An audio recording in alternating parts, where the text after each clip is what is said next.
삼위 하나님께서 우리를 예배의 자리로 부르셨습니다. 모두 자리에서 일어나 우리를 부르신 하나님을 향해 감사의 마음으로 찬양하며 경배하겠습니다.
밤에 여호와의 성전에 서 있는 여호와의 모든 종들아, 여호와를 송축하라.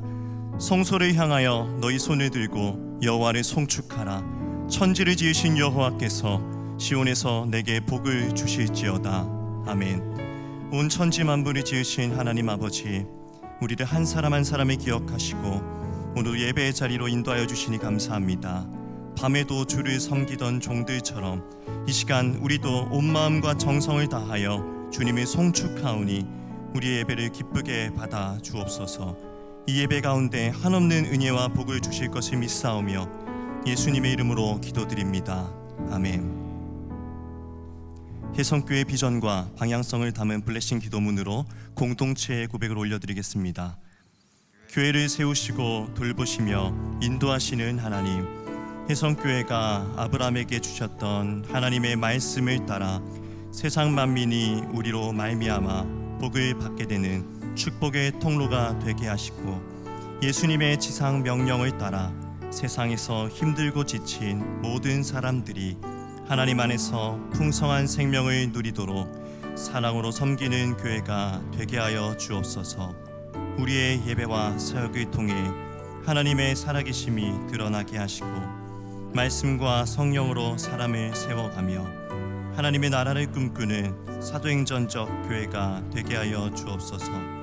우리의 가정을 통해 믿음의 다음 세대가 자라나게 하시고 교회와 가정, 주일학교와 한아름 유치원, 이야기학교, 러빙스쿨, 경신을 비롯한 기독교 사학을 통해 요셉과 다니엘 같은 믿음의 사람들이 배출되게 하옵소서. 우리가 살아가는 이 지역과 이 나라에 공의와 질서 안에서 평안을 허락하여 주시며 아픔과 고통 가운데 있는 모든 사람들에게 치유와 회복을 허락해 주옵소서. 아멘.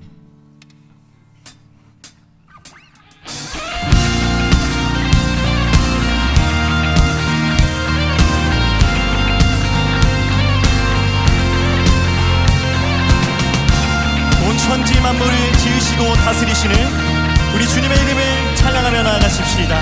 주 하나님, 주 하나님, 지으신 모든 세계 내 마음속에 그리어볼 때 하늘의 별 울려 퍼지는 내 성주님의 권능 우주의 찬양 습속이나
세상에 다시 올 때 저 천국으로 날 인도하리. 나 겸손히 엎드려 경배하며 영원히 주를 찬양하리라. 주님의 높고 위대하심이 내 영혼이 찬양하네. 주님의 높고 위대하심이 내 영혼이 찬양. 주님의 높고 위대하심이 주님의 높고 위대하심이 내 영혼이 찬양하네. 주님의 높고 위대하심이 내 영혼이 주님의 높고 위대하심이 주님의 높고 위대하심이 내 영혼이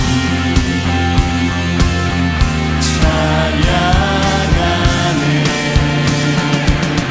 주님의 높고 위대하심이 내 영혼이 찬양하네.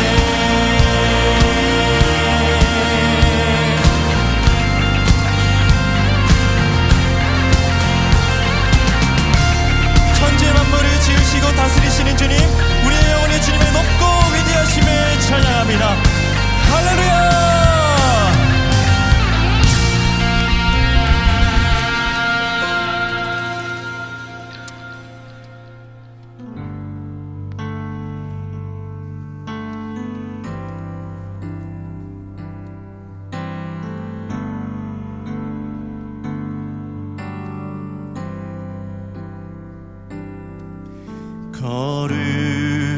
거룩한 성전에 거하시며 하늘 보좌에 계신 주가 베푸신 모든 사랑 우리 찬양을 주님께 거룩한 성전에 거하시며 하늘 보좌에 계신 주가 베푸신 모든 사랑 우리 찬양을 주님께 찬양. 할렐루야 할렐루야 할렐루야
이전의 성도들과 함께 주 보좌 앞에 엎드려 찬양 할렐루야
주님, 이 시간 우리 성도들 함께 모여 신령과 진정으로 예배드리게 하시니 감사합니다. 어제는 이 성전에서 이웃의 어르신들을 모시고 우리 동네에 큰 잔치를 가졌습니다. 우리가 이웃과 함께하는 잔치를 통하여 주님과 함께할 천국 잔치를 소망케 하시니 감사합니다. 이러한 잔치를 통하여 초대된 이웃들도 천국 잔치에 소망을 갖게 하시고 우리와 함께 천국 잔치에도 참여하게 되길 기도합니다. 주님, 우리의 사역 위에 함께하여 주시고 우리 혜성 공동체가 진리의 말씀을 머리로만 암송하는 것이 아니라 삶으로 실천하며 함께 살아가는 공동체가 되게 하여 주시옵소서. 주님, 우리가 우리의 다음 세대들을 기독교 신앙 안에서 잘 양육하게 하시고 이웃의 어르신들뿐만 아니라 우리 교회 안의 어르신들도 잘 섬기게 하시고 건강의 문제, 관계의 문제로 힘들어하는 성도들이 있으면 함께 기도하게 하시고 한 번이라도 더 찾아가서 만날 수 있는 마음을 허락하여 주시옵소서. 주님, 지난 13일 새로운 세 분의 장로인 유식을 통하여 우리 모두가 다시 한번 마음을 새롭게 하는 시간을 갖게 하시니 감사합니다. 새로 임직하신 세 분의 장로님들과 기존의 장로님들이 더욱 겸손히 주님의 일과 성도들을 돌보는 일을 잘 감당할 수 있게 성령님의 은혜와 성도들의 기도가 연합되어지길 기도하며 우리 모두의 신앙과 인격이 함께 성숙되어가는 건강한 혜성 공동체가 되길 기도합니다. 주님, 우리나라를 위해 기도합니다. 이유가 아무리 정당해도 부모가 밤낮으로 다투는 가정의 아이들은 불안하기만 합니다.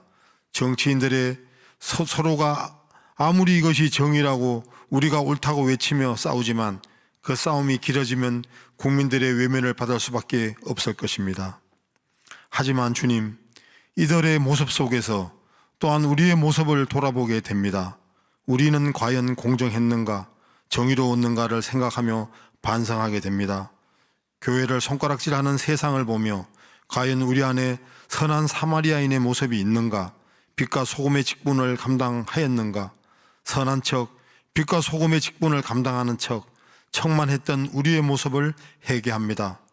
주님, 우리나라와 우리를 불쌍히 여겨주시고 우리의 행위가 아닌 주님의 보혈의 능력으로 새롭게 하여 주시옵소서.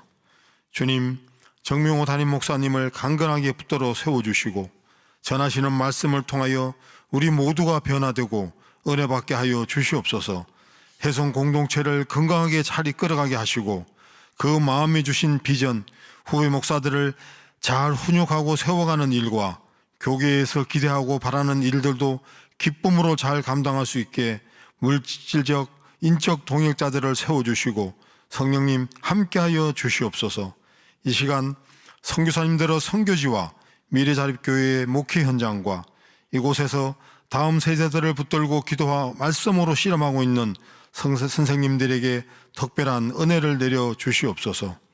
오늘도 온전한 예배를 위해 음향과 영상으로 주차관리와 예배 안내로 섬기는 분들과 은혜롭고 공고한 찬양을 드리기 위해 열심으로 준비한 찬양팀과 우리 성도들 모두에게 큰 복을 내려 주시옵소서.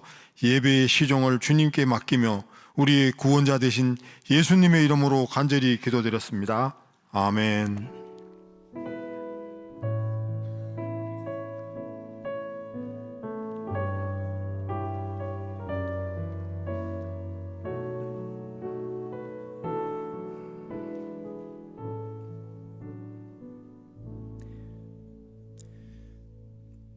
오늘 우리에게 주시는 하나님의 말씀은 베드로전서 1장 13절 한 구절의 말씀입니다.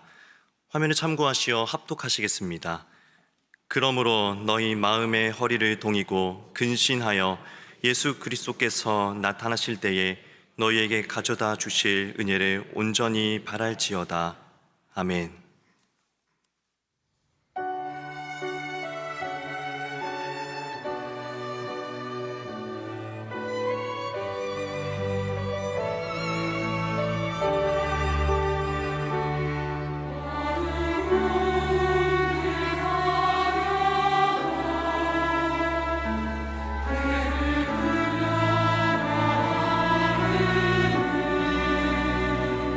주님 나와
오늘 베드로전서 5번째 말씀 나누도록 하겠습니다. 얼마 전에 잠시 텔레비전의 한 프로그램을 보게 되었는데 자동차 블랙박스에 녹화된 영상 가운데 특별히 보복 운전에 대한 영상들을 한번 본 적이 있습니다. 보면서 와, 사람들 정말 무섭다. 또 이런 일들이 이렇게 자주 일어나는 이 세상도 참 무섭다.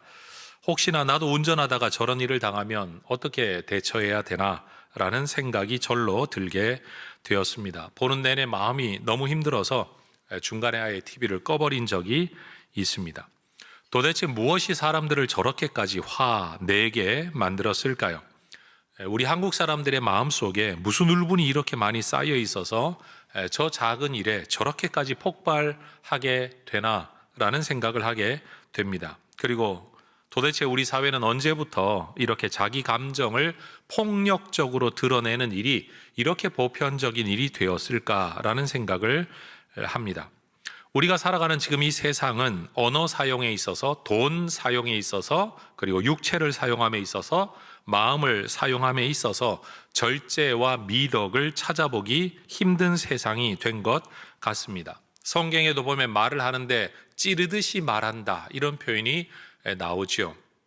은쟁반의 옥구슬이라고 우리가 일컬어지는 언어 사용이 아니라 찌르듯이 공격하듯이 헐뜯듯이 말하는 것.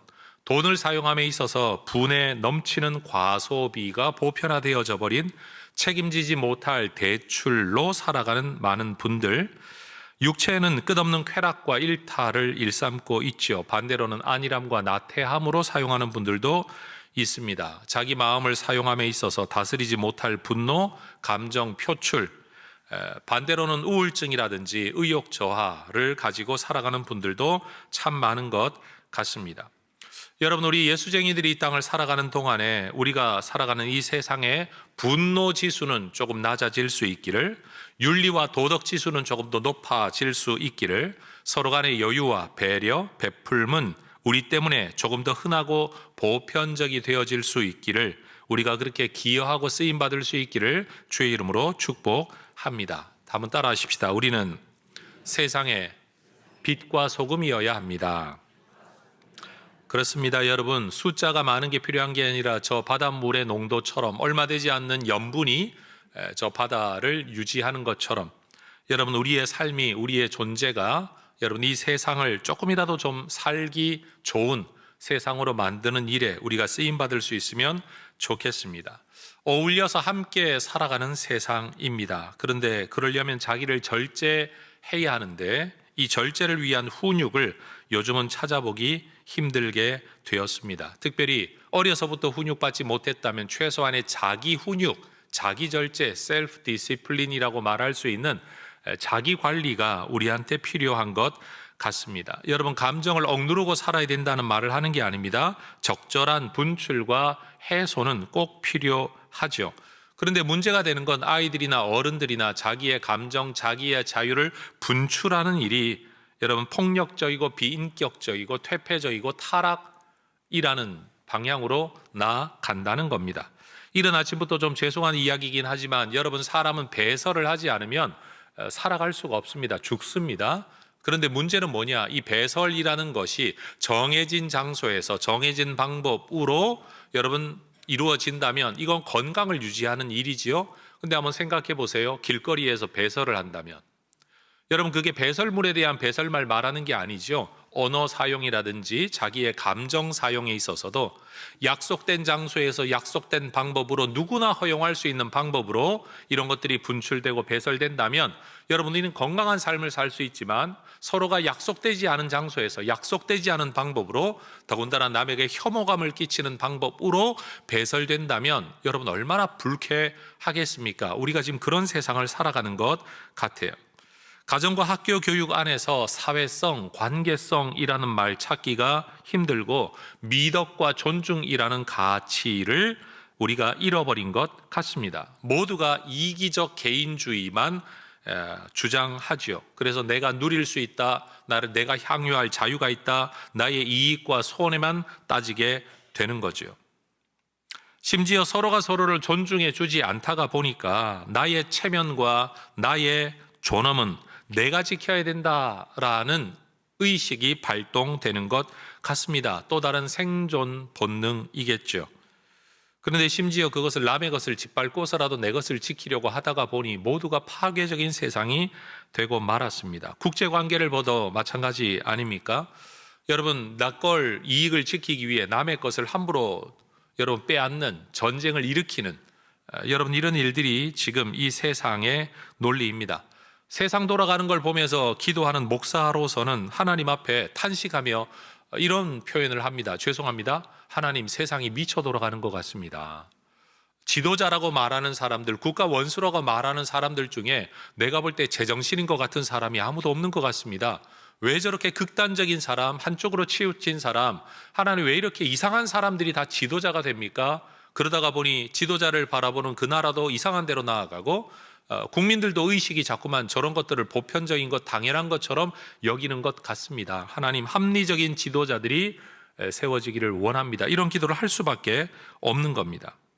또 반대로 목사로서 이런 생각을 하게 되죠. 이것이 바로 죄로 인한 죽음의 법칙, 죽음의 증상이 지배하고 있는 증거이기도 하겠다라는 겁니다. 모두가 잘 살려고 합니다. 바른 세상을 꿈꿉니다. 말합니다. 또 세상을 바로잡겠다고 모두가 애를 쓰고는 있습니다. 그런데 세상은 점점 망가지는 것 같습니다. 이것이 죄로 오염된 사람들의 현실인 거죠. 여러분, 우리는 그동안 베드로전서 1장 1절부터 12절까지를 살펴보았는데 이 내용에서 베드로는 우리를 위해 행하신 하나님의 일, 우리가 받은 은혜와 구원에 대하여 이야기했습니다. 2절에서는 하나님 아버지께서 우리를 미리 알아주셨다. 같은 절에서 우리에게 그리스도의 피를 뿌려주시고 성령으로 거룩하게 하시고 순종하게 하시려고 우리를 택해 주셨다. 3절에서 하나님께서 그리스도 부활 사건을 통해 우리에게 산 소망을 주셨다. 4절에서 하나님은 우리를 위해 하늘에 간직한 썩지 않고 더럽지 않고 쇠하지 않는 유업을 약속하셨다. 5절에서 말세에 나타내기로 예비하신 구원을 얻을 수 있도록 그때까지 지금도 우리를 능력으로 보호하신다. 7절에서 믿음을 확실하게 붙들면 하나님은 반드시 칭찬과 영광과 존귀를 주실 것이다. 9절에 우리는 영혼의 구원을 받은 사람들이다. 10절에 우리가 받은 이 은혜와 구원은 선지자들이 예언했던 바이고 그들이 보고 싶어 했던 바로 그 결과를 우리가 지금 누리고 있다. 12절에서 우리가 받은 이 은혜와 구원은 천사들도 들여다보고 싶어 했던 바로 그것들이다. 여러분, 하나님께서 우리에게 주신 은혜와 구원의 그 영광스러움을 베드로는 지금껏 이야기해 온 겁니다. 바로 그런 은혜의 이야기 후에 오늘 13절에서부터 베드로는 성도들의 책임과 의무와 삶의 양식에 대한 권면을 이어가죠. 그래서 13절은 하나의 접속사로 시작됩니다. 그러므로 디오라는 이 헬라어 단어로 시작되어지는 이 표현, 그러므로라는 건 이러한 이유 때문에라는 거죠. 앞에 있었던 1절부터 12절에 나타난 이러한 이유 때문에 우린 이렇게 살아야 된다라는 말을 하는 겁니다. 여러분, 성경을 볼 때 한번 유심히 들여다보십시오. 우리에게 뭔가를 명령하시는 하나님의 말씀이 나타나기 이전에는 항상 우리에게 베푸신 하나님의 은혜의 이야기가 먼저 나옵니다. 너희가 이렇게 살면 이렇게 복 받을 거야 라는 구절이 아니라 이런 은혜와 복을 받았기 때문에 우린 이렇게 살아야 해. 그런데 또 나오죠. 이렇게 살면 이런 은혜를 또 누리게 될 거야. 이것이 성경이 가지고 있는 구도입니다. 여러분, 기독교 신앙에서는 하나님이 하신 일과 인간이 해야 할 일의 순서 배열이 너무 중요합니다. 세상의 모든 종교는 인간이 뭔가를 먼저 해야 신이 복을 주고 은혜를 베푼다라고 가르칩니다. 그러나 기독교 신앙은 하나님이 우리를 위해 행하신 일, 내가 하나님을 알기도 전에, 죄를 알기도 전에 우리를 위한 구원의 일을 먼저 행하셨고, 그렇기 때문에 그 은혜를 받은 자로서 우리는 이렇게 살아야 된다 이야기합니다. 그게 또 끝이 아니에요. 구원받았으니까 이렇게 마땅히 살아야 돼, 받은 구원 하나만 붙들고 평생을 살아야 돼 라고 말하지 않고, 받은 구원 은혜에 감사해서 믿음으로 살면 하나님은 이 위에 또 은혜를 베풀어 주신다, 은혜 위에 은혜를 주신다라고 말씀을 하시는 겁니다.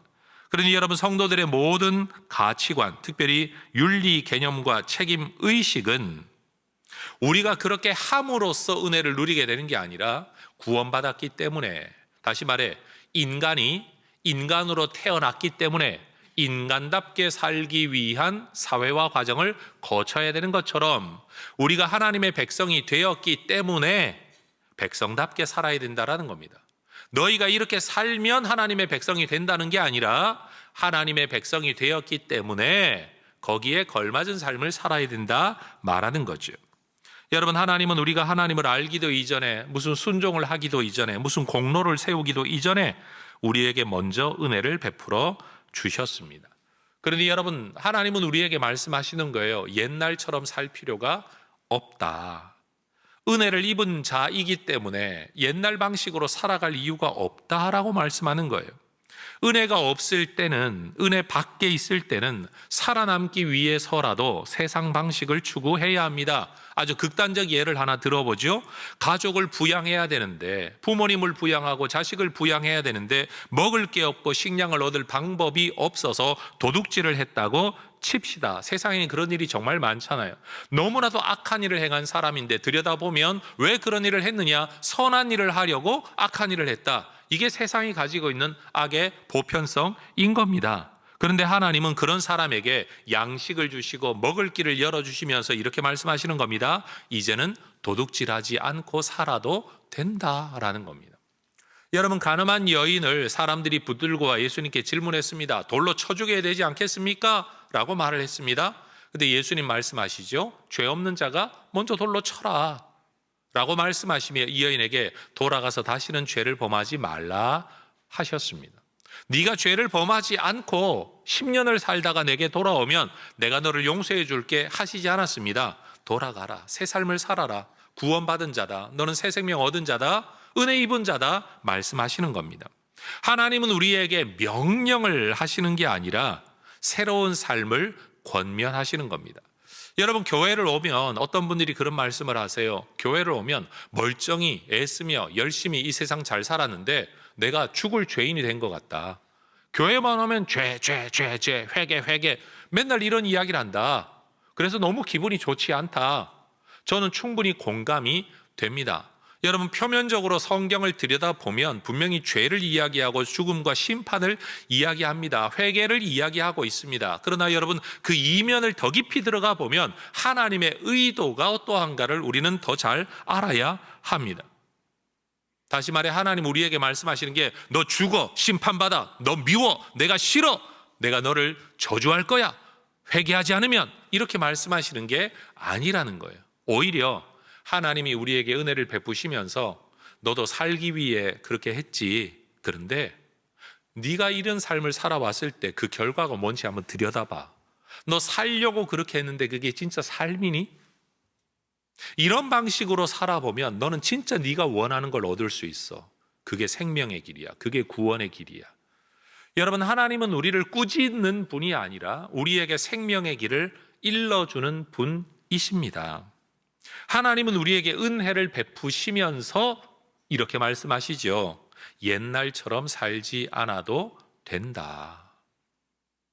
그게 죄다, 잘못됐다, 죽는다, 벌 받는다 이런 게 아니라 이제는 그렇게 살지 않아도 된다.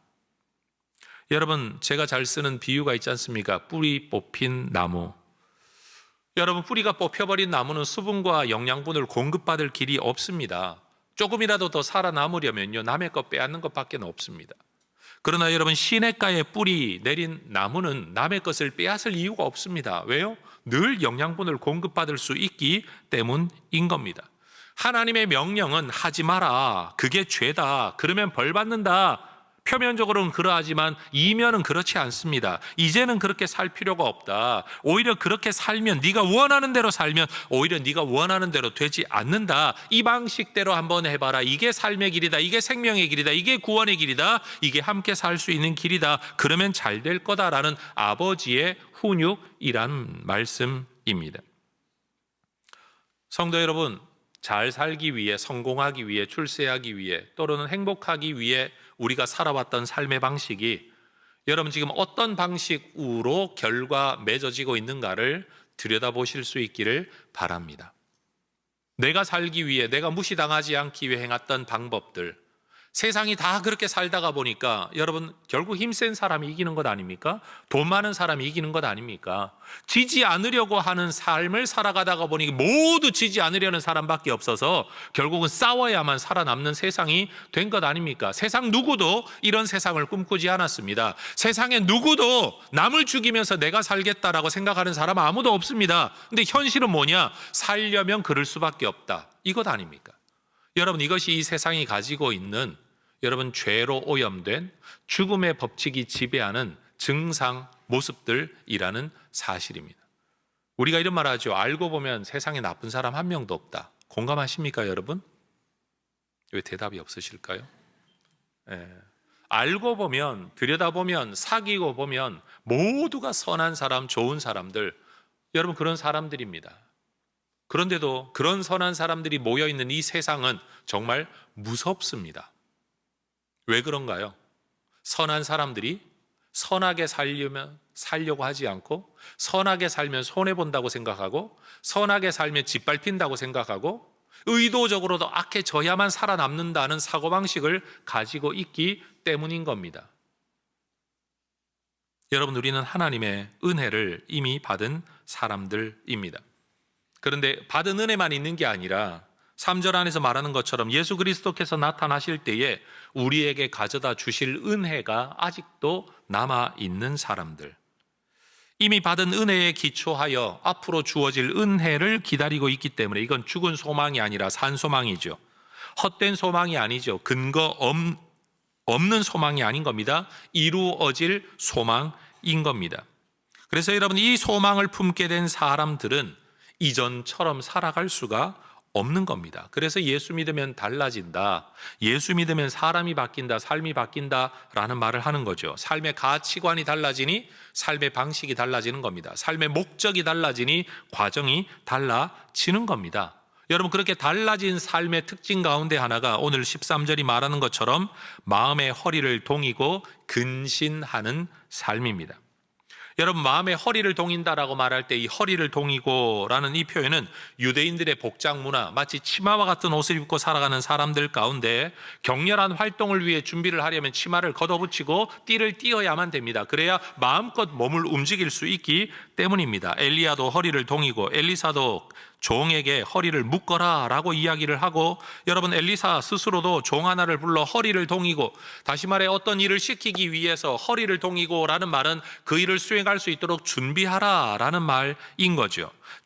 출애굽의 과정에서도 하나님께서는 모세를 통해 이스라엘 백성들에게 하나님의 사인이 떨어지면 즉각 애굽을 나설 수 있도록 준비하라 라고 말씀하시면서 음식을 먹는데, 6월절 만찬을 먹는데도 허리에 띠를 띠고 발에 신을 신고 손에 지팡이를 짚고 그러고 음식을 먹어라. 왜? 음식 먹고 여유롭게 쉬는 게 아니라 이걸 먹고는 곧장 출발을 해야 되기 때문에. 따라하십시다. 허리에 띠를 띠고 발에 신을 신고 손에 지팡이를 잡고.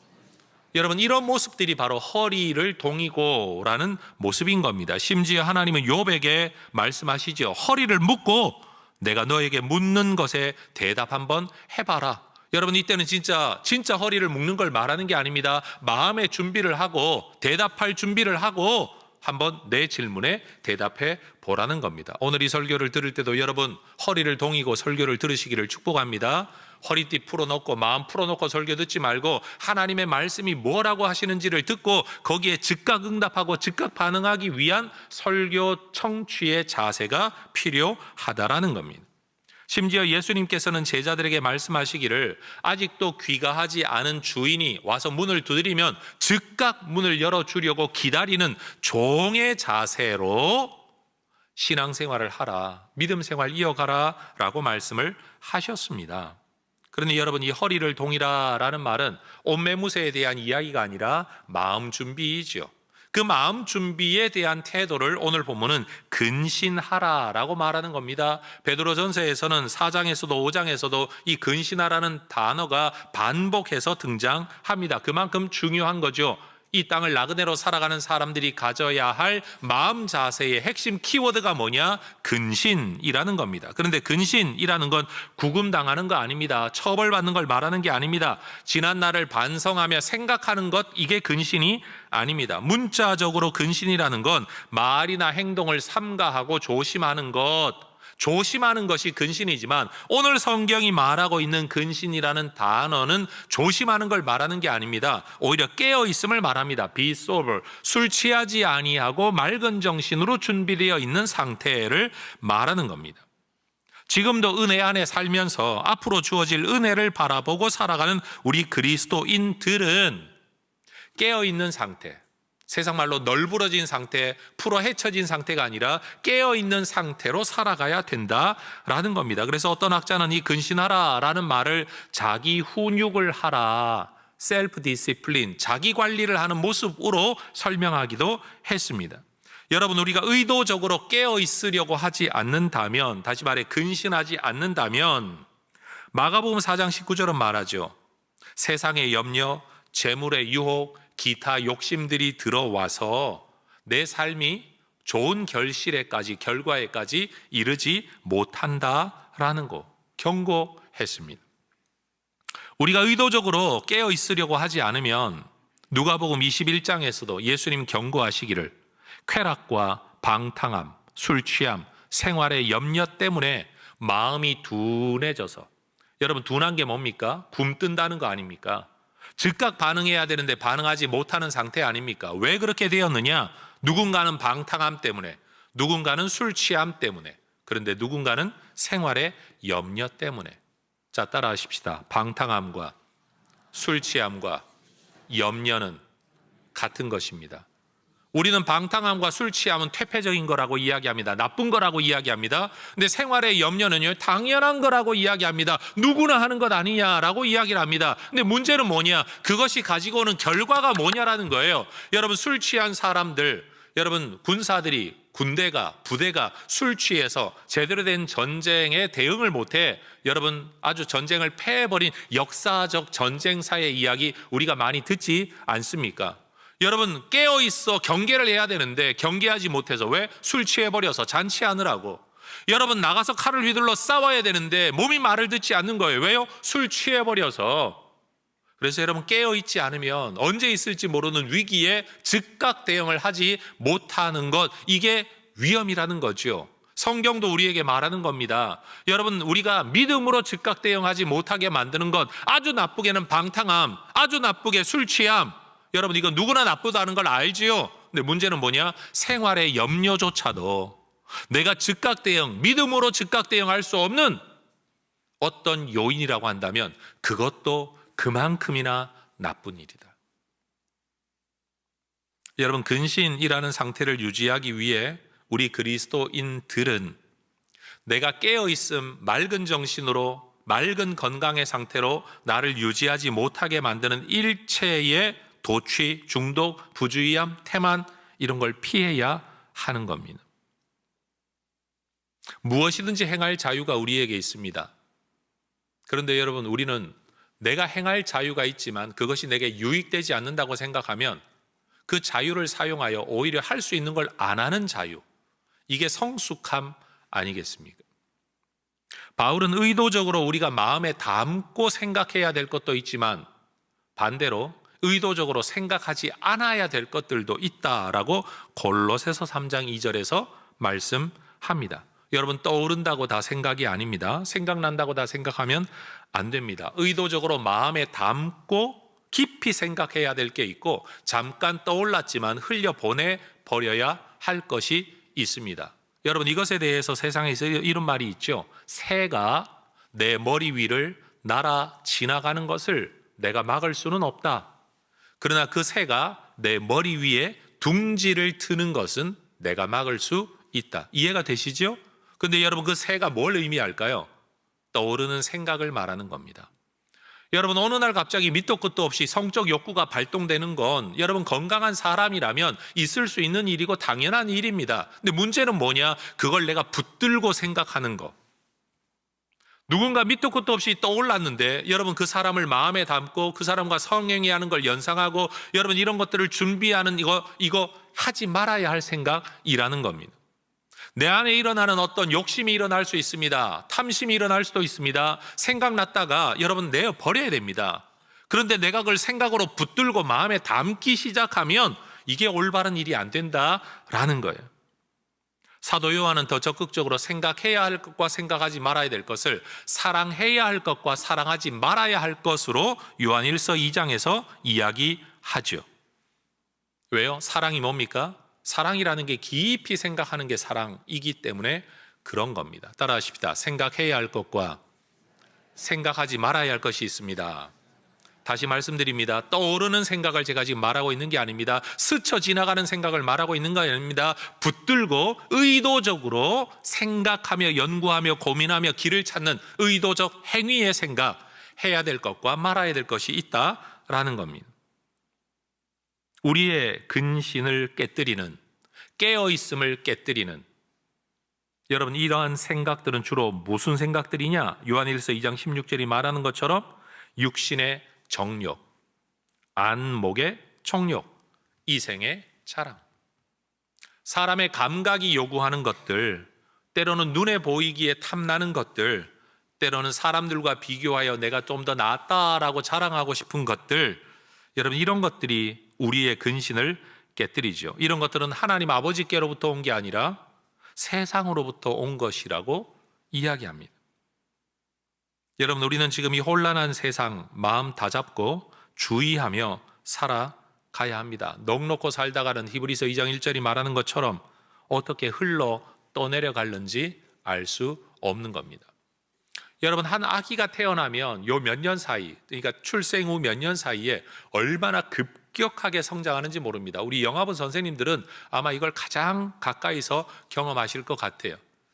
근데 여러분 그 영아부 기간을 보내는 그 기간에 아이들의 모든 것들이 급격히 성장하는데 여러분 이때는 우리가 염려 걱정하지는 않습니다. 다치지만 않으면, 제때 먹을 것만 주면, 잠만 잘 자면, 사랑만 받으면 아이들은 다 잘 큽니다.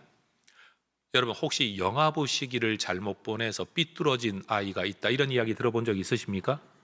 없죠. 그래요. 그런데 여러분 사춘기가 되면, 청소년 시기가 되면 그때도 신체 성장이 급격한데 그때는 성적 성장도 급격해지죠. 사회성의 성장도 급격히 일어납니다. 동시에 여러분 학업과 진학에 대한 스트레스도 엄청납니다. 친구를 엄청 좋아할 시기입니다. 이성에 눈 뜨고 관심을 가질 시기입니다. 스트레스도 많죠. 그리고 여러분 생각이 자라나다 보니까 이제는 부모에 대한 객관적인 평가가 가능한 시기, 세상이 옳다 그르다는 걸 말할 수 있는 시기가 됩니다. 그래서 여러분 이 사춘기 때 청소년의 시기 정말 잘 보내야 됩니다. 부모는 정말 많은 기도를 해야 되고 정말 많은 인내가 필요한 시기이기도 합니다. 그런데 정말 중요한 건 사춘기 때를 잘못 보내면 평생의 인격이 왜곡되거나 뒤틀리는 일 있습니까? 없습니까? 있습니다. 둘 다 성장이 급격한 시기이긴 한데 영아기 때나 사춘기 때나 여러분 이때는 그냥 잘 먹고 잘 자면 되는데 이때는 잘 먹고 잔다고 해결이 되지 않는, 조심해야 될 게 훨씬 더 많은 시기라는 겁니다. 여러분 이 땅을 살아가는 지금 이 시기가 베드로가 보기에는 마치 그런 시기, 세상이 말하는 질풍노도의 시기와 같은 때를 우리는 지금 이 세상에 살아가고 있습니다. 여러분 우리가 주의하지 않으면, 의도적으로 깨어있지 아니하면 그냥 보낸다고 보내다가 보면 히브리서가 말하는 것처럼 흘러 떠내려가고 생각하지 말아야 될 것을 생각하다가 여러분 술 취함처럼 방탕함처럼 나도 모르게 그렇게 살아가는 일들이 일어나게 되고 그 결과 받게 될 하늘의 상 은혜를 놓쳐버리는 위험성이 우리에게 존재하는 시기라는 거죠. 그래서 부모들이 하는 말이 야 이때만 참고 지내, 그러면 뭐든지 할 수 있어, 이런 말로 아이들에게 거짓말을 하지만 여러분 그때는 참고 지내야 할 게 아니라 여러분 그 모든 성장과 고민의 내용들이 바른 방향을 가지고 나아갈 수 있도록 옆에서 도와주어야 하고 지도해야 될 정말 위기의 때인 거죠. 운동하는 사람들은요 여러분 절대 치렁치렁하게 매달고 운동하지 않습니다. 히브리서 12장 1절이 말하는 것처럼 무거운 것, 얽매이기 쉬운 것 떨어버리고 여러분 최선에 집중할 수 있는 자기 삶을 추구합니다. 성경은 우리에게 그런 삶을 살아가라 라고 말합니다. 우리 여성분들 뭔가 이쁘게 꾸미고 싶어서 손가락에 반지, 여러분 10손가락이 10개인 게 아까운 사람도 있죠. 20개쯤 되면 20개쯤 끼고 다닐 텐데 말이에요. 손톱도 뭐라도 꾸미고 싶어가지고 단순한 매니큐어를 넘어서 요즘 페디큐어, 여러분 손톱 발톱에 온갖 색깔, 온갖 꾸밈, 온갖 보석 다 하죠. 그러나 여러분 건반 연주자들 한번 보신 적이 있습니까? 피아노가 됐던 올게네디였던 건반을 연주하는 사람들은요, 손톱도 짧게 깎아야 되고 뭐도 장식하지 않습니다. 왜요? 그 민감한 감각을 유지해야 최선의 연주를 할 수 있기 때문입니다. 여러분 달리하는 선수들이 치렁치렁 목걸이 들고 귀걸이 들고 달리는 거 보신 적이 있습니까? 여러분 수영하는 사람들, 제가 이런 표현을 하니까 죄송해요. 여러분 기껏해야 빤스 하나 입고 수영하는 선수들도요, 여러분 이게 얼마나 물살의 저항을 줄이기 위해 길어야 되나 짧아야 되나 몇 센치까지 가야 어디까지 가야 되나, 그것도 심지어 그 선수의 체형에 맞추어 가지고 어떻게 하면 조금이라도 저항력을 줄여서 더 나은 성적을 낼 건가를 따지며 그들이 옷을 입는 거예요. 그게 선수들의 모습이에요. 여러분 우리 예수 믿는 사람들 이 믿음의 길을 걸어갈 때 여러분 정말로 중요한 하나의 신앙생활의 원리가 되는 키워드가 뭐냐? 근신해라. 어떻게? 마음을 동이고 마음의 옷을 동이고 근신하는 것. 여러분 우리가 그렇게 살아갈 수 있기를 축복합니다. 혹시라도 지금 마음 좀 이렇게 헐렐레 풀어놓고 예수 믿고 여러분 신앙생활 하셨던 분들 계시다면 다시 한번 마음을 다 잡으시기를 주의 이름으로 축복합니다. 왜 우리가 이런 삶, 근신의 삶을 살아야 합니까? 바라는 바가 있기 때문이죠. 목표하는 바가 있기 때문이죠. 13절이 말하는 그대로 예수 그리스도께서 나타나실 때에 우리에게 가져다 주실 그 은혜를 바라보기 때문인 겁니다. 그래서 베드로는 우리에게 바라며 살아라 말하는 겁니다. 그런데 13절의 한글 번역을 보면 온전히 바랄지어다 라고 번역되어져 있는데, 여러분 램지 마이클스라는 성경학자는 온전히라는 단어가 바라라 라는 단어와 연결될 게 아니라 온전히 근신해라, 여기에 붙어 있는 게 맞다라고 제안을 합니다. 온전히 근신하며 바라야 된다. 그러니까 온전히 바란다가 아니라, 그렇죠? 온전히 근신하며 바라야 된다. 그래야 그 일이 이루어진다라고 해석을 합니다. 여러분 그리스도께서 나타나실 때 우리에게 가져다 주실 은혜가 뭡니까? 예수님이 언제 다시 나타나십니까? 재림의 때 아닙니까? 여러분 언뜻 연상하면 재림의 때 이루어질 심판을 말하는 것 같은데, 여러분 세상 사람들에게는 그게 심판이 되겠지만 우리에게는 은혜입니다. 가져다 주실 은혜, 가져다 주실 은혜, 상을 말하는 겁니다. 여러분 이 상, 마지막 날에 주어질 은혜와 상을 바라보기 때문에 오늘을 근신하며 사는 것, 여러분 이게 그리스도인의 모습이라는 겁니다. 여러분 소망을 품은 사람과 소망이 없는 사람은 살아가는 모습이 다를 수밖에 없습니다. 목표가 있는 사람의 시간 사용과 목표하는 게 없는 사람의 시간 사용이 다를 수밖에 없습니다. 내가 원하고 이루고자 하는 게 분명한 사람의 삶의 모습과 그런 게 없는 사람의 삶의 모습은 다를 수밖에 없습니다. 제일 큰 질문이 이거죠. 여러분 시간이 남아도십니까? 시간이 없으십니까? 시간이 남아돈다라고 생각하는 분들은 지금 목표하는 게 없어서 그러신 거고요. 목표하는 게 분명한 사람은 언제나 시간에 쫓길 수밖에 없습니다. 바라는 것이 분명한 사람만이 뭘 해야 할지가 분명해집니다. 내가 지금 뭘 해야 되는지가 불분명한 사람은 바라는 것이 불분명하다라고 말할 수밖에 없는 겁니다. 여러분 소망이라는 건 눈에 보이지 않습니다. 꿈도 눈에 보이지 않습니다. 목표도 눈에 보이지 않습니다. 그런데 그게 있고 없고 차이가 얼마나 큰지 모릅니다. 여러분 우리는 이제 그냥 살다가 죽으면 끝인 사람들이 아닙니다. 예수 그리스도 다시 오실 때 우리에게 가져다 주실 그 은혜를 바라는 사람들, 소망과 꿈이 있는 사람들, 그런데 가만 살기만 하면 주어지는 게 아닌 거죠. 어떻게 사느냐에 따라 다른 게 우리에게 주어지니 이 땅의 삶을 다르게 살아갈 수밖에 없는 겁니다. 그래서 요한일서 3장 3절은 우리에게 이렇게 말씀하죠. 같이 한번 읽어볼까요? 주를 향하여 이 소망을 가진 자마다 그의 깨끗하심과 같이 자기를 깨끗하게 하느니라. 이 소망을 가진 자, 주님이 이 땅을 사셨던 것처럼 그도 살아갈 수밖에 없다. 여러분, 깨끗하다는 단어에 초점을 두지 말고요, 소망을 가졌다는데 초점을 한번 더 보셔요. 예수님이 이 땅을 사실 때 어떻게 사셨습니까? 시간 허비하지 않았습니다. 내가 이를 위하여 왔노라. 내가 거기서도 일을 해야 되겠고, 내가 여기서도 복음을 전해야 되겠고, 왜냐하면 그 일을 위해 내가 왔기 때문에. 우리 예수님은 목표와 방향성이 분명한 삶을 사셨습니다. 해야 할 일과 하지 말아야 할 일을 분명히 하셨습니다. 하면 좋은 일이 세상에 얼마나 많습니까? 그러나 예수님은 내가 이를 위하여 왔다, 그것만 하셨습니다. 다른 일 하지 않으셨습니다. 왜요? 짧은 시기에 이 땅을 살아야 되니까, 그리고 하나님이 뜻하신 구원을 이루어야 되니까, 하나님의 뜻과 계획을 이루기 위해 분명한 삶을 사셨다라는 거예요. 오늘 우리가 이 베드로의 편지를 읽고 있습니다. 베드로도 우리에게 권면하는 겁니다. 너희에게 주어질 그 은혜, 너희에게 주어질 그 상을 너희가 바라보고 산다면, 꿈꾸며 산다면, 그게 너희 눈에 커 보인다면, 너희는 이 땅에서 나그네로 살아가는 동안에 겪는 어려움, 잠깐 근심하게 될 만한 이 모든 어려움이 현실이긴 하지만 그 상이 너희 눈에 더 크게 보인다면 오늘을 인내할 수 있을 거야. 근데 오늘 내가 참고 살아가는 것, 내가 지금 당하고 있는 굴욕, 때로는 부당함이 너무 커 보이고 소망은 작아 보인다면, 여러분, 우리는 오늘 참지 못할 겁니다. 성도 여러분, 우리는 지금 뭐가 더 크게 보이고 있습니까? 성도 여러분, 지금 여러분 예배드리고 있는 여러분의 마음속에 무엇이 더 크게 느껴지십니까?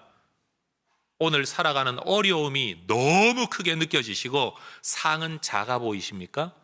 그러면 삶이 정말 괴로울 것 같아요. 정말 눈물밖에 흘리지 않을 수 없을 것 같아요. 그리고 탄식하게 될 것 같아요. 그런데 여러분, 하나님이 주실 것, 그 소망이 정말 커 보인다면 이까짓 것 얼마든지 내가 이겨낼 수 있겠다 생각하실 것 같아요.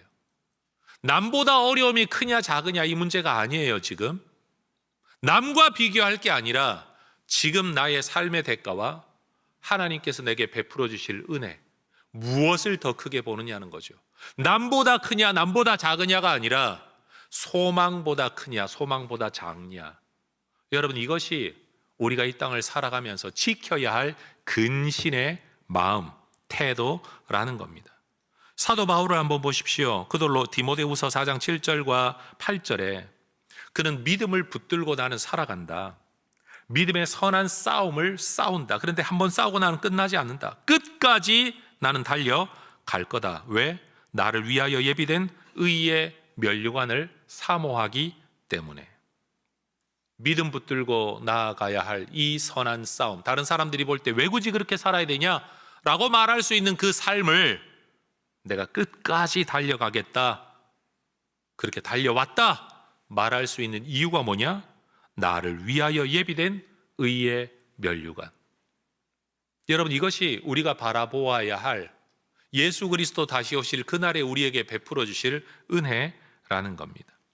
여러분, 소망이 분명한 사람만이 큰 어려움마저도 이겨낼 수 있게 되는 겁니다. 소망이 분명한 사람만이 어떤 어려움이라도, 모욕과 비난이라도 견뎌낼 수 있는 겁니다. 바라는 것이 없는 사람은 굳이 그렇게 살 이유가 없죠. 다른 것을 바라는 사람이라면 굳이 이렇게 살 이유도 없을 겁니다. 참아야 할 이유가 없는 사람은 참을 이유가 없죠.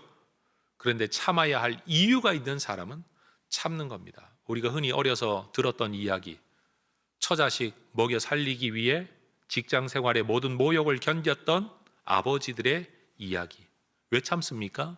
인간으로 생각하면, 개인으로 생각하면 집어 던지는 게 맞는데 처자식을 생각하니까 참는 거죠. 왜요? 내 모욕보다 처자식이 더 커 보이니까요. 그런데 처자식은 작아 보이고 내가 당하는 모욕이 더 커 보이는 사람이라면 당연히 그렇게 행동하겠죠.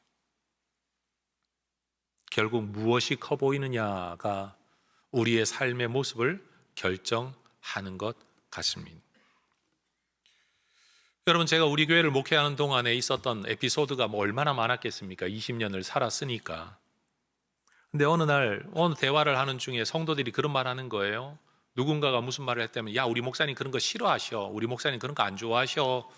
라고 말하는데 제가 말은 못하고 속으로, 나도 속으로 그건 좋아하는데. 이런 생각이 든 적이 있습니다. 여러 영역에 그런 것들이 있지만 예를 들면 이런 거죠. 여러분이 지금 20년째 저를 보고 계신데 여러분, 제가 옷 입는 모습을 보실 때 여러분, 제가 멋진 옷을 싫어해서 그런 건 아닙니다. 저도 백구두에 흰 양복에 빨간 넥타이를 한번 매보면 얼추 잘 어울리지 않을까, 나쁘지 않을 것 같다는 생각을 한 적이 있습니다. 여러분, 행커칩도 좀 꽂고 여러분, 여러 가지 장신구를 좀 해보면 어떨까 하는 생각을 할 때도 있습니다. 근데 저는 학생 때부터 목사가 되기로 마음을 먹고 살아오는 동안에 취미 활동에 대해서도 생각할 때마다 목사로서 이런 걸 하는 게 좋아 보일까, 덜 좋아 보일까? 나쁜 건 아니지만 더 좋아 보일까, 덜 좋아 보일까? 아닌 것 같다 그러면 다 내려놓았습니다. 취미, 생활, 모든 습관들. 제 성격 때문이기도 하지만 저는 반지를 끼지 않습니다. 시계도 끼는 거 별로 좋아하지 않습니다. 설교할 때 뭐가 반짝거리는 게 그냥 싫어서. 여러분, 내가 말씀을 전하는 사람으로서 여러분, 사람들 앞에 하고 싶은 말이 되게 많아요. 저도 정치 성향이 있고 저 나름에게도 세상을 바라보는 저의 눈이 있거든요. 그리고 제 인생도 하고 싶은 이야기, 재미난 이야기가 많이 있어요. 근데 이 제한된 시간 안에 말씀을 전하라고 세워진 이 시간에 굳이 그런 이야기 하면 내 속은 시원하겠지만 재미는 있겠지만 그게 얼마나 유익할까를 생각하면 안 하고 말지, 접고 말지, 걷어내고 말지. 여러분, 그러니까 여러분, 저도 할리 데이비슨 같은 거 한번 이렇게 타고 쇠사슬 한번 두르고 한번 이렇게 다녀보고 싶은 마음이 있습니다. 남자로서의 욕구가 있습니다. 저 그린필드 위에 나가가지고 일주일에 한두 번이라도 골프를 치면서 생각도 하고 누군가와 교제를 나누면 좋겠다, 동경을 가지고 있기도 합니다. 그러나 아직까지는, 언젠가는 제가 어떻게 될지 모르겠고 아직까지는 그냥 일부러 걷어냅니다. 그냥 안 하고 말지, 안 하고 말지. 여러분, 이렇게 살아가고 있는데 누군가가 말하는 거예요. 우리 목사님 그런 거 싫어하셔. 우리 목사님 그런 거 안 좋아하셔. 여러분, 안 좋아하거나 싫어하기 때문이 아니라 제 스스로가 원하는 삶을 위해, 목표하는 바를 위해 포기하고 그냥 걷어낸 겁니다. 여러분, 바라는 것이 분명한 사람은 누가 말하기를 굳이 그렇게 살아야 되냐라고 말할 때 그 굳이는 그 사람만한 목표의 크기가 보이지 않는 사람에게는 굳이이고요, 그 사람 당사자에게는 내가 그래야만 거기 갈 수 있으니까. 여러분, 그런 겁니다. 여러분, 우리 그리스도인들이 죄다, 벌 받는다, 이게 겁나가지고 해야 된다, 말아야 된다, 몰래 하고 안 들키면 되지 않을까, 이런 생각을 하고 있다는 자체가 어린아이 수준인 거예요. 애들은 여러분, 뭘 먹으면, 먹고 싶은데 안 먹으면, 들키면 엄마한테 혼나니까 이게 아이들의 모든 가치의 기준이겠지만 여러분, 자기 몸을 관리하는 사람이라면, 자기 건강을 생각하는 사람이라면 여러분, 자기 스스로가 원하지만 포기하는 것, 싫지만 선택하는 일이 생겨나야 그게 성숙한 사람 아니겠습니까? 여러분, 이 땅을 나그네로 살아가는 우리 그리스도인들이 삶을 사는 동안에 죄다, 아니다, 해라, 말아라, 이래야 된다, 저래야 된다, 별의별 이야기가 다 들릴 때 도대체 여러분, 무슨 기준을 가지고 자기 삶의 걸음을 결정하느냐? 분명히 하나님께서 베풀어 주실 은혜를 바라보고 그 은혜를 바라보며 살아가는 나, be sober, 깨어있음, 술 취하지 않은, 맑은 정신으로 유지하는 근신. 여러분, 이것이 우리 그리스도인의 삶의 방향성과 태도가 되어야 한다라는 겁니다. 로마서 8장 24절과 5절에서도 바울이 분명히 이야기합니다. 같이 한번 읽어 보겠습니다. 우리가 소망으로 구원을 얻었음에 보이는 소망이 소망이 아니니 보는 것을 누가 바라리요? 만일 우리가 보지 못하는 것을 바라면 참음으로 기다릴지니라. 여러분, 하늘의 소망을 가진 자, 그냥 무조건 참아라 라고 말하면 여러분 이건 엄청난 압박이죠. 스트레스가 되겠죠. 그러나 여러분, 남이 참으라고 하는 게 아니라 내가 참는 겁니다. 왜요? 그걸 바라보면서. 여러분, 패션 모델들이 마음껏 먹고 마음껏 그냥 운동도 하지 않는다. 여러분, 먹는 것을 추구하고 그게 가치라면 그렇게 살아도 됩니다. 근데 자기의 몸매가 중요한 사람이라면 절대 그렇게 살지 않겠죠. 그렇지 않겠습니까? 여러분, 글을 쓰고 강연을 하고 말하는 것이 직업인 사람이 여러분 글을 읽지 않고 연구하지 않고 책을 들여다보지 않고 남의 이야기를 듣지 않고 말을 할 수 있다? 여러분이 있을 수가 없는 이야기인 겁니다. 여러분, 우리 모두가 뭘 꿈꾸느냐가 오늘 내가 어떻게 살아가느냐를 결정하는 거죠. 여러분, 지금도 누군가가 잔소리를 해야만 억지로 따라간다. 그건 나이가 몇 살이든지 상관없이 그건 애입니다. 애. 자, 옆에 분 한번 쳐다보고 당신이 아이 같습니다. 목사님 설교 들으니까 맨날 이래라 하고 저래라 하고 그래서 듣기 싫어. 맨날 죄라고 그래. 맨날 우리 목사님은 뭘 시키기만 해. 여러분 한번 생각해 보세요. 내가 정말 하늘의 상을 바라보고 하늘의 영광을 바라보고 이 땅을 살아간다고 한다면 누가 시키기 전에 내가 받을 내 상을 위해서 내가 나를 관리하는 거 너무 당연한 거 아닙니까, 여러분?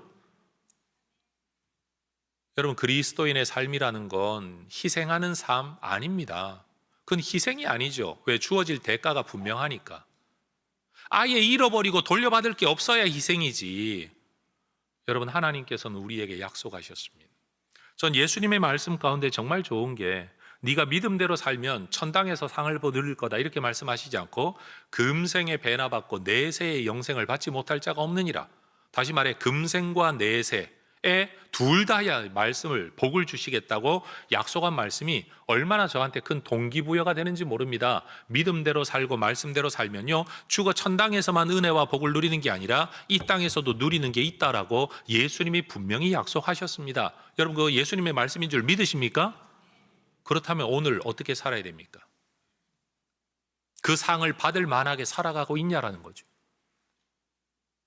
목숨 연명이 아니라 그 상을 받을 만한 삶을 오늘 살아가고 있느냐?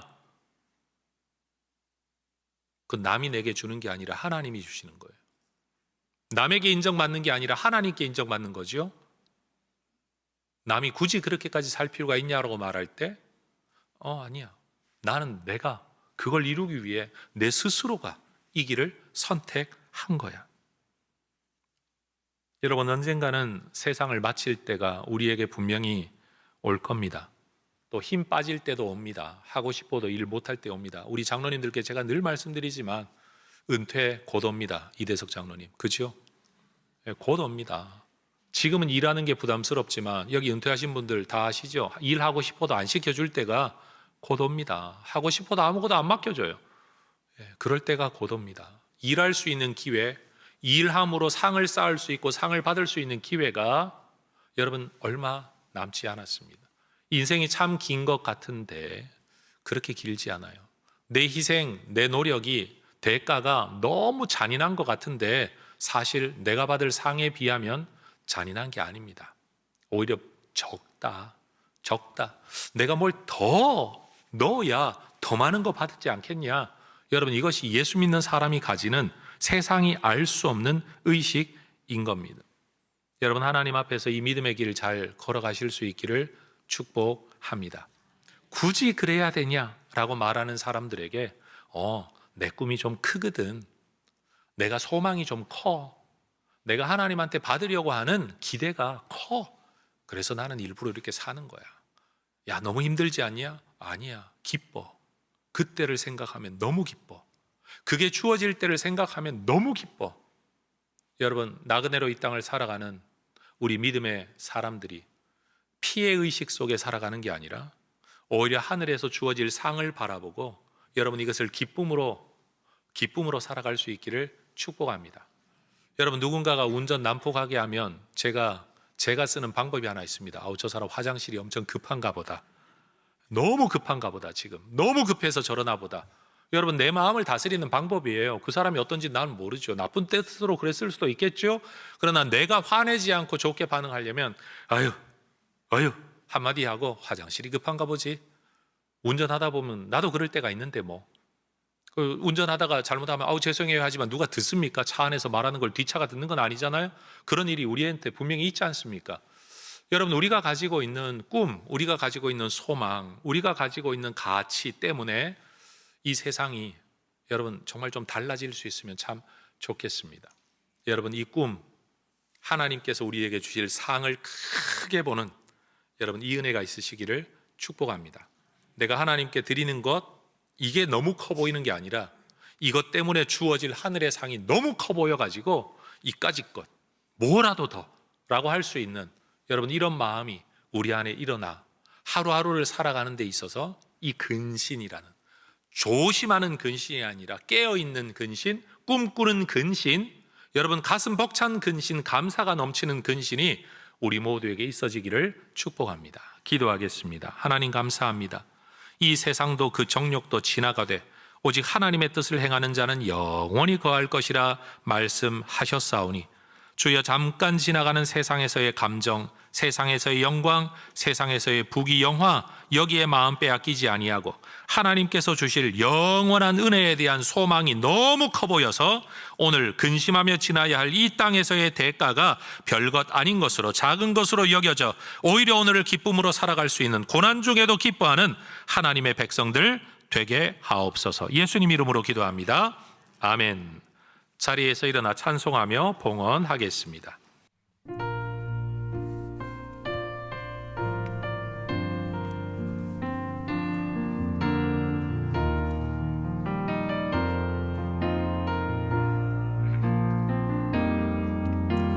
주님 다시 오실 때까지 나는 이 길을 가리라. 좁은 문, 좁은 길, 나의 십자가 지고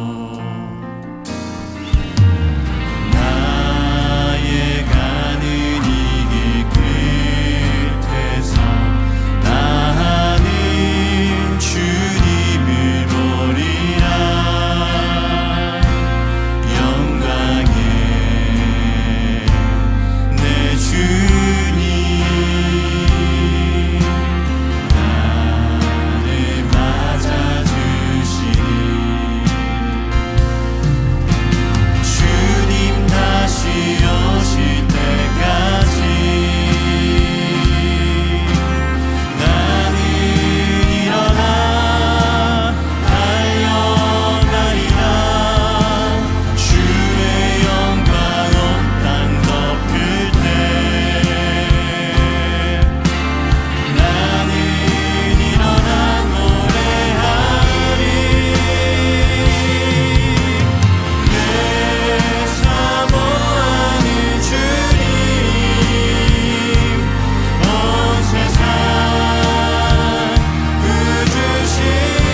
찬양합니다. 내 사모하는 주님, 내 사모하는 주님, 온 세상 구주시라. 내 사모하는 주님, 영광의